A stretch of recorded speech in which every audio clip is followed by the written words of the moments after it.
Un manoir de 125 millions de dollars réduit en cendres. Une propriété en bord de mer estimée à 3,8 millions de dollars transformée en poussière. Plus de 40 millions de dollars de résidences luxueuses ont été anéanties en une seule nuit. L'incendie de Pacific Palisades n'a pas seulement détruit des maisons, il a également mis face à face les milliardaires avec la force implacable de la nature. Parmi les victimes de ce désastre, certaines des demeures les plus prestigieuses de Los Angeles ont été réduites en cendres. Le manoir d'Austin Russell, évalué à 125 millions de dollars et situé à Pacific Palisades, était bien plus qu'une simple résidence. Il représentait un chef-d'œuvre architectural admiré par les milliardaires, célébrités et producteurs d'Hollywood. Cette villa, qui a même figuré dans la saison 4 de la célèbre série Succession sur HBO, offrait un cadre spectaculaire où les frères Roy planifiaient leur stratégie tout en profitant d'une vue imprenable sur l'océan Pacifique. Ce n'était pas juste une maison, c'était une déclaration de luxe ultime. 18 chambres, 6 salles de bain et des finitions sur mesure dignes des plus grands palais modernes. La cuisine, conçue par nous, une marque de restauration renommée, était un véritable rêve pour les chefs. Un espace ultra-moderne où chaque détail, des comptoirs aux appareils électroménagers, était pensé pour s'intégrer parfaitement à l'esthétique contemporaine du manoir. Le luxe ne s'arrêtait pas là. Une salle de cinéma privée de 20 places, idéale pour des projections intimes, et 2 panic rooms ultra sécurisés assuraient protection et confidentialité aux occupants. Le manoir offrait également un toit-terrasse panoramique avec une vue imprenable sur l'océan Pacifique. Mais il ne s'agissait pas d'un simple rooftop. Une section entièrement rétractable permettait d'observer les étoiles sans quitter le confort de la résidence. Sous terre, un chai climatisé conservait certains des vins les plus prestigieux du monde, tandis que les jardins luxuriants évoquaient davantage un resort 5 étoiles qu'une simple cour arrière. Au centre de la propriété, une immense piscine à débordement scintillait sous le soleil californien, bordée par une végétation luxuriante, créant une oasis de tranquillité. La cour intérieure, souvent utilisée comme décor pour des productions hollywoodiennes, servait de scène pour des discussions stratégiques de haut vol où les affaires se négociaient avec l'océan en toile de fond. Un foyer extérieur entouré de bancs finement sculptés ajoutait une touche de convivialité, parfait pour profiter de la brise du Pacifique. Le luxe, dans cette villa, ne se limitait pas à son design, il intégrait aussi des technologies de pointe. La suite principale était équipée d'un scanner rétinien assurant une sécurité maximale permettant uniquement aux personnes autorisées d'y accéder. Un garage-galerie doté d'un plateau tournant permettait d'exposer les voitures comme des œuvres d'art. En un instant, cet espace pouvait être transformé en salle de bal, ajoutant une polyvalence impressionnante à la propriété. Malheureusement, aucun de ces équipements d'exception n'a pu résister à la fureur des flammes de Pacific Palisades. Le feu n'a pas seulement endommagé la maison, il a détruit le célèbre toit-terrasse, désormais réduit à un tas de gravats. Le somptueux jardin, autrefois parfaitement entretenu, n'est plus qu'un champ de cendres noircies. La piscine, joyau scintillant de la propriété, s'est transformée en un bassin rempli de débris calcinés. Même le système de sécurité high-tech, y compris le scanner rétinien, a été anéanti par la chaleur infernale. Les flammes ont ravagé l'intérieur, faisant s'effondrer les structures porteuses et réduisant les matériaux les plus luxueux en cendres. Les panic rooms, conçus pour offrir un refuge en cas de danger, n'ont même pas pu résister à l'intensité du brasier. En l'espace de quelques heures, ce qui était un sanctuaire du luxe absolu est devenu un champ de ruines, rappelant que même les constructions les plus extravagantes ne peuvent défier la puissance de la nature. Austin Russell, le jeune milliardaire de la tech à la tête de Luminar Technologies, avait acquis ce somptueux domaine pour 83 millions de dollars il y a seulement quelques années. À seulement 25 ans, il était devenu l'un des plus jeunes milliardaires du monde après l'entrée en bourse de son entreprise, spécialisée dans les technologies LiDAR pour les véhicules autonomes. Mais l'incendie de Pacific Palisades a prouvé que même une immense fortune et des ressources illimitées ne suffisent pas à protéger contre la force implacable de la nature. La perte de son domaine n'était pas seulement financière. Cette villa représentait bien plus qu'un simple symbole de luxe. Elle incarnait l'union parfaite entre design moderne, innovation technologique et opulence.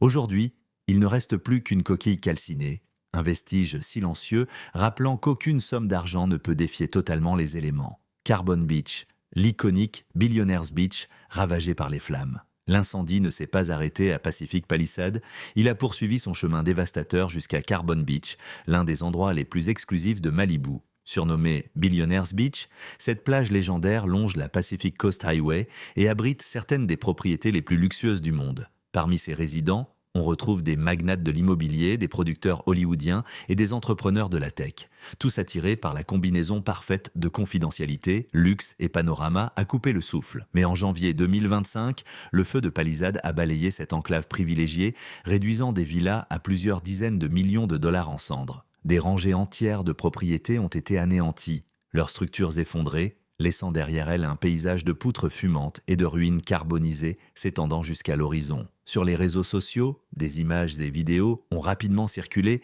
révélant l'ampleur du désastre. Il était difficile d'imaginer que ces mêmes lieux, où autrefois des milliardaires profitaient de piscines à débordement surplombant l'océan, avaient été effacés de la carte en une seule nuit. Parmi les pertes les plus marquantes figure la villa en bord de mer de Herb Simon, magnate de l'immobilier et propriétaire de l'équipe Indiana Pacers en NBA. Son domaine, estimé à 32 millions de dollars, a été totalement détruit. Ce qui était autrefois un refuge de luxe offrant une vue panoramique sur l'océan et un accès direct à la plage n'est plus qu'un tas de décombres. À seulement quelques maisons de là, la propriété de Barbara Guggenheim, célèbre conseillère artistique, a subi le même sort. Cette résidence, auparavant louée pour 55 000 dollars par mois à une clientèle d'élite, offrait un aperçu du rêve californien ultime. Mais le feu n'a fait aucune distinction. Depuis le 9 janvier, l'annonce de location a disparu des plateformes immobilières. Ce qui était autrefois un sanctuaire de luxe n'est plus qu'un tas de cendres. L'incendie de Carbon Beach rappelle une vérité brutale. Même les endroits les plus exclusifs et les plus protégés ne sont pas à l'abri des catastrophes naturelles. Jeffrey Palmer, un empire immobilier réduit en cendres, le magnate de l'immobilier Jeffrey Palmer a été l'un des milliardaires les plus durement touchés par l'incendie ravageur de Carbon Beach. En quelques heures seulement, des propriétés représentant une valeur totale de plus de 40 millions de dollars ont été soit complètement détruites, soit gravement endommagées. Célèbre pour le développement de complexes résidentiels de luxe à travers Los Angeles, Palmer a vu ses investissements privés à Malibu partir en fumée, illustrant la brutalité avec laquelle la nature peut frapper sans distinction de richesse ou de pouvoir. Autre victime de cette tragédie, David Geffen, le magnate de la musique et de l'immobilier qui avait autrefois possédé l'un des domaines les plus emblématiques de Carbon Beach. Cette propriété, bâtie sur un terrain autrefois détenu par l'actrice Doris Day, avait été vendue en 2017 pour 8,5 millions de dollars au PDG du groupe propriétaire des Los Angeles Dodgers.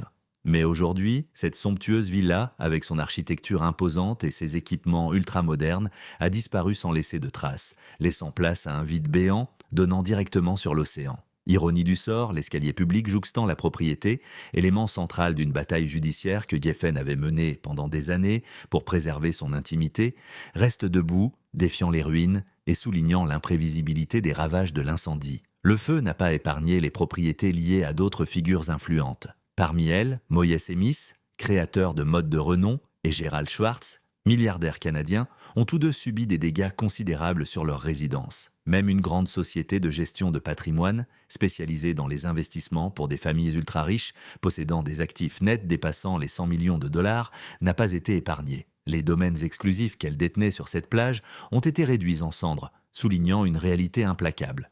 Aucune somme d'argent, ni aucun niveau de luxe ne peut totalement protéger une propriété contre un brasier incontrôlable. Aujourd'hui, Carbon Beach est méconnaissable. Là où se dressaient autrefois des résidences somptueuses, il ne reste plus que des dalles de béton brûlées et des poutres calcinées, vestiges silencieux d'un luxe désormais disparu. Pour les propriétaires, cette catastrophe est bien plus qu'une perte financière. Ces demeures n'étaient pas seulement des investissements. Elles incarnaient un mode de vie, des souvenirs précieux et une relation intime avec le paysage côtier de Malibu. Si certains projettent de reconstruire, ils devront faire face à de nouveaux défis réglementaires. La California Coastal Commission, organisme chargé de superviser l'urbanisme en bord de mer, jouera un rôle clé dans les décisions de reconstruction. De nombreuses questions environnementales entrent en jeu. Les nouvelles constructions seront-elles autorisées? Les régulations concernant l'accès public et la préservation du littoral évolueront-elles? Les normes anti-incendie et parasismiques deviendront-elles plus strictes? Autant d'incertitudes qui pèseront sur l'avenir de Carbon Beach, autrefois synonyme d'intouchabilité et d'exclusivité. Mais au-delà des pertes matérielles et des batailles administratives, cette tragédie a mis en lumière le prix émotionnel d'un tel désastre. Tyra Banks, mannequin et entrepreneur de renom, évoque avec émotion son lien avec Pacific Palisades. Pour elle, ce n'était pas qu'un simple quartier huppé de Los Angeles, mais un véritable foyer où régnait chaleur humaine, communauté et souvenirs inestimables. Contrairement à l'agitation incessante de Los Angeles, Pacific Palisades offrait une bulle de sérénité. un refuge loin du tumulte de la célébrité. Mais aujourd'hui, cette atmosphère paisible est remplacée par un sentiment de vide et d'incertitude, alors que les habitants doivent affronter les douloureuses conséquences de l'incendie et décider de l'avenir qu'ils souhaitent bâtir. Palisade Village, un charme unique réduit en cendres. Palisade Village possédait une atmosphère unique, un lieu où la vie ralentissait juste assez pour savourer les plaisirs simples du quotidien. Ses rues piétonnes, ses commerçants locaux pleins de caractère et ses voisins toujours familiers faisaient de ce quartier un véritable havre de paix au sein de la frénésie de Los Angeles. Pour Tyra Banks, Palisade Village était plus qu'un simple quartier. C'était un mode de vie. Elle pouvait laisser sa voiture, se promener à pied jusqu'à ses endroits préférés et croiser amis et connaissances en chemin. L'un de ses lieux les plus chers à son cœur était une petite boutique de yaourts glacés, Toppings. Ce n'était pas juste une adresse gourmande, c'était un rituel familial, une mine de souvenirs sucrés. Avec ses murs noirs façon galerie d'art, Toppings affichait une esthétique moderne, mais l'excitation venait surtout du comptoir des garnitures. Là, les choix semblaient infinis. Vermicelles colorées, sauces onctueuses, guimauves moelleuses, amandes grillées, mochi fondant. Pour le fils de Tyra, ce lieu ressemblait à un terrain de jeu pour l'imagination. Chaque visite était une nouvelle aventure. La famille avait même instauré une tradition. Immortaliser l'enfant assis sur la même chaise de près de la fenêtre. Avec le temps, ces photos montraient en son évolution, passant d'un tout petit aux mains trop petites pour atteindre la table, à un jeune garçon grandissant avec ses doux souvenirs. Mais les flammes ont tout bouleversé. Les rues familières, autrefois pleines de vie et de rire, ont été ravagées par la destruction. Pour des familles comme celle de Tyra Banks, la perte dépasse la simple valeur immobilière. Ce n'est pas seulement des maisons qui ont disparu, mais aussi des lieux chargés de souvenirs, les balades réconfortantes dans le village, les arrêts réguliers chez Toppings et ce sentiment d'appartenance à une communauté chaleureuse. Pourtant, même dans la dévastation, les souvenirs persistent. Ils rappellent ce qui compte vraiment. La famille, les amis, les moments partagés, les bâtiments ne sont peut-être plus là, mais les histoires demeurent. Et avec elles, l'espoir que Palisade Village pourra être reconstruit, non seulement architecturalement, mais aussi dans son esprit de solidarité. Si la perte de Tyra Banks illustre l'impact émotionnel de la destruction d'un quartier, l'histoire d'Edwin Castro prouve que même la plus grande fortune ne protège pas contre les catastrophes naturelles. En novembre 2022, Edwin Castro remportait le plus gros jackpot de l'histoire, une somme colossale de 2,4 milliards de dollars. Propulsé au sommet du monde, il s'est lancé dans l'achat de plusieurs propriétés de luxe, dont un manoir spectaculaire à 25,5 millions de dollars à Hollywood Hills. Un somptueux domaine à Malibu, acheté pour 3,8 millions de dollars. Cette villa, perchée près du mythique hôtel Château Marmont, offrait un cadre de rêve. 5 chambres, 6 salles de bain, une vue imprenable sur l'océan Pacifique. Mais ce rêve a brutalement viré au cauchemar. Une propriété de rêve réduite en cendres. Lorsque les flammes ont ravagé Malibu, la villa de Castro n'a eu aucune chance. Le rêve du gagnant de la plus grande loterie du monde s'est transformé en une leçon cruelle. La richesse peut acheter le luxe, mais elle ne garantit pas l'invincibilité face aux forces de la nature. Séquence enregistrée, les vagues viennent s'échouer doucement sur la plage, là où se dressait autrefois la maison d'Edwin Castro. Désormais, il ne reste que des débris épars, vestiges du drame qui l'a frappé. Gagner à la loterie était censé être l'événement qui allait changer sa vie. Avec son jackpot historique, il a pu vivre un rêve que beaucoup n'osent qu'imaginer. Pourtant, l'incendie de Palisade a prouvé une vérité implacable. Même une fortune colossale ne protège pas contre la puissance impitoyable de la nature. Sa somptueuse propriété de Malibu, jadis un havre de paix, n'est plus qu'un tas de cendres, un symbole de la fragilité du luxe face aux catastrophes naturelles. Edwin Castro avait choisi un paiement unique de 998 millions de dollars après son gain record. Pourtant, cette richesse phénoménale n'a pas suffi à le préserver du désastre. La perte de son refuge de Malibu souligne une réalité brutale. Même les milliardaires, avec leurs domaines somptueux et leurs collections de voitures de luxe, restent vulnérables lorsque la nature déchaîne sa colère. Bien sûr, Edwin Castro possède encore d'autres propriétés.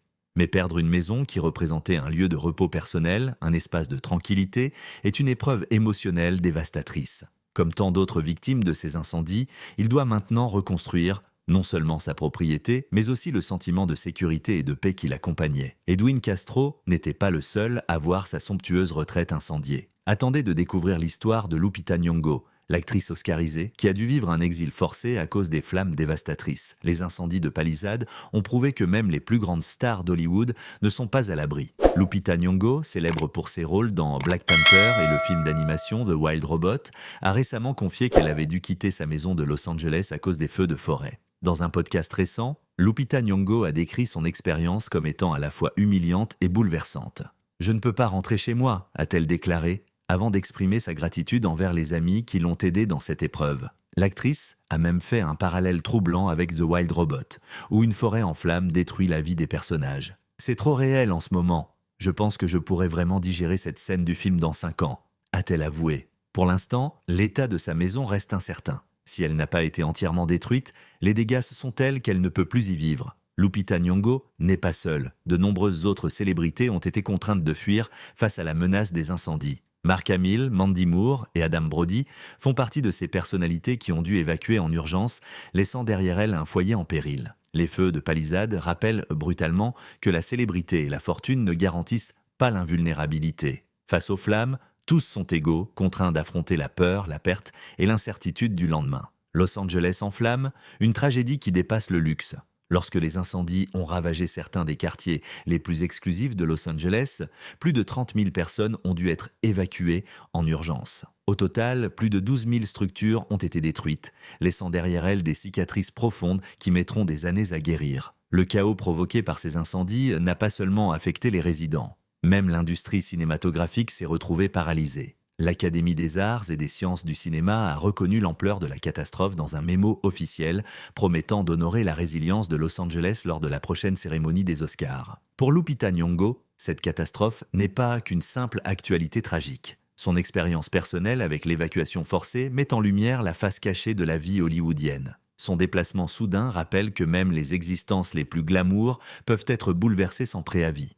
Mais l'impact émotionnel des incendies ne s'arrête pas là. Pour Tina Knowles, mère des superstars Beyoncé et Solange, la perte de sa précieuse maison de Malibu n'est pas qu'une question matérielle. C'était son sanctuaire, un refuge sacré, rempli de souvenirs précieux. La maison bungalow en bord de mer de Tina Knowles, estimée à 10 millions de dollars, était bien plus qu'une simple résidence. C'était un endroit où elle pouvait échapper à l'attention médiatique, se ressourcer et se reconnecter avec la nature. Le 4 janvier, quelques jours seulement avant que les flammes du Palisade Fire ne la réduisent en cendres, elle célébrait son 71e anniversaire dans ce lieu cher à son cœur. Elle avait même partagé une vidéo sereine de dauphins nageant gracieusement dans l'océan. Après la catastrophe, Tina Knowles a exprimé sa douleur sur Instagram. « C'était mon endroit heureux. Aujourd'hui, il n'est plus qu'un tas de cendres. » Malgré tout, elle a pris un moment pour remercier les pompiers et les secouristes, saluant leur bravoure et leur dévouement dans la lutte contre les flammes. Mais la perte de Tina Knowles n'est qu'une infime partie d'une tragédie bien plus vaste. Elle a adressé ses pensées aux milliers de familles qui ont perdu leur maison dans les incendies d'Eaton, de Palisade et de Hearst. Contrairement à ce que l'on pourrait croire, ces incendies n'ont pas seulement frappé les quartiers huppés. Les médias ont mis en avant la destruction des villas de milliardaires, mais les dégâts se sont étendus bien au-delà des plages luxueuses de Carbon Beach. Dans des endroits comme Altadena, un secteur historiquement sous-représenté, près de 14 000 acres de terre ont été réduits en cendres par l'incendie Eaton.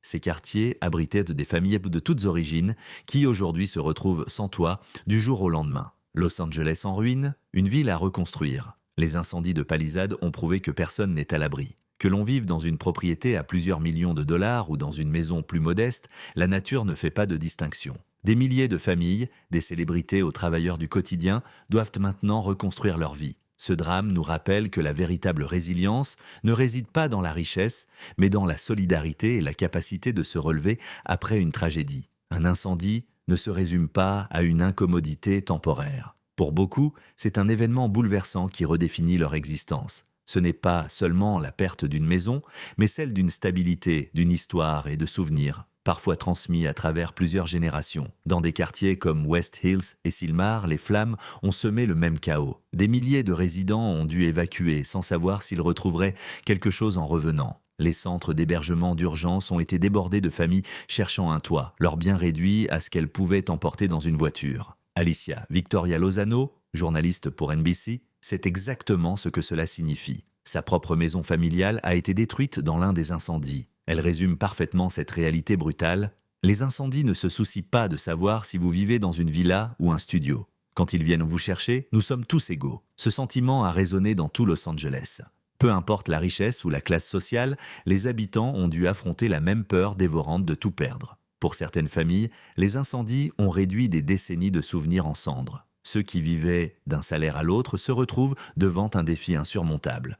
Reconstruire sans filet de sécurité. Les demandes d'indemnisation, les aides gouvernementales et la solidarité communautaire sont devenues le seul espoir de survie. Mais si l'incendie touche tout le monde, la couverture médiatique, elle, ne traite pas toutes les pertes de la même manière. La destruction de propriétés emblématiques à Carbon Beach a attiré l'attention des médias internationaux. Pendant ce temps, les familles de classe moyenne à Altadena luttent dans l'ombre pour réparer leur vie sans accès à des ressources illimitées. Ce déséquilibre médiatique met en lumière les disparités économiques profondes de Los Angeles. Les résidents fortunés ont souvent accès à des services de pompiers privés et des assurances haut de gamme. À l'inverse, les familles à revenus moyens ou faibles doivent attendre des aides publiques et se débattent avec des retards administratifs pour obtenir un logement temporaire. Le contraste est saisissant. Certains réservent des suites luxueuses, tandis que d'autres dorment sur des lits de fortune dans des centres communautaires. Malgré ces inégalités, la solidarité entre voisins est restée intacte. Dans les centres d'évacuation, des bénévoles ont travaillé sans relâche pour offrir nourriture, vêtements et soutien moral. Ironiquement, cette tragédie a rapproché des gens qui ne se seraient jamais croisés autrement. Le feu ne choisit pas ses victimes, et dans l'adversité, la ville s'est soudée d'une manière inattendue. Si vous pensez que la perte de quelques milliardaires est un drame, attendez de voir ce que les plus riches du monde construisent pour se protéger. Car pendant que certains luttent pour retrouver un foyer, d'autres investissent des fortunes dans des bunkers souterrains ultra luxueux. Vous seriez étonné de découvrir ce qui se cache sous terre. Est-ce qu'ils nous inspirent encore aujourd'hui? Faites-le moi savoir dans les commentaires. Et si vous avez aimé ce contenu, n'oubliez pas de regarder notre vidéo sur les familles royales les plus riches du monde. Merci d'avoir regardé et à bientôt.